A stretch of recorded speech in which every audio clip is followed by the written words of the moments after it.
Want to go here locally. We've got 10 Tampa Bay reporter Malik Rankin. And Malik, you are live in Brandon. In the middle of a mess there. Yeah, what is this? We're here in a neighborhood in Brandon. We're actually headed to Valrico, seeing a lot of damage reports in this area, but it didn't take long for us to find some damage along the way. Take a look, this massive tree toppled over. It's blocking the exit for this neighborhood. This is Barrington Oaks in Brandon. Now, thankfully for this neighborhood, the entry is still open, so neighbors just passing through both ways, using that area cautiously.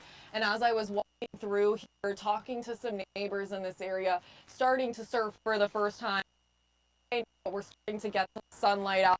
Ran into a man, his name was Ruby. He's a former paramedic, just dragging some larger branches out of the tree, or out of the roadways, excuse me. And I was asking him, you're doing this. He told me he lived on the other side of the neighborhood. He explained, as a former paramedic, you just pitch in, you do what you can when you can, because it's in storms like this when everybody just needs to lean on each other, lend a helping hand when you can.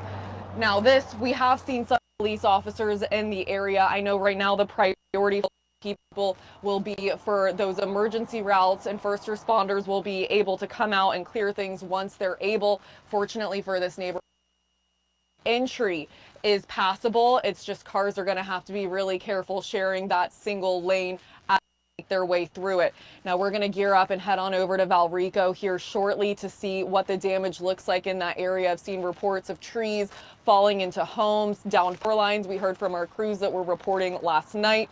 And for the areas along the way, seems like across Tampa Bay, there's just not a single place that was not touched by what's now Tropical Storm Ian. I'll send it back to you guys in the studio. For now, live in Brandon, Malik Rankin, 10 Tampa Bay. That is a massive tree behind her. Yeah, and problems just like that all over the viewing area.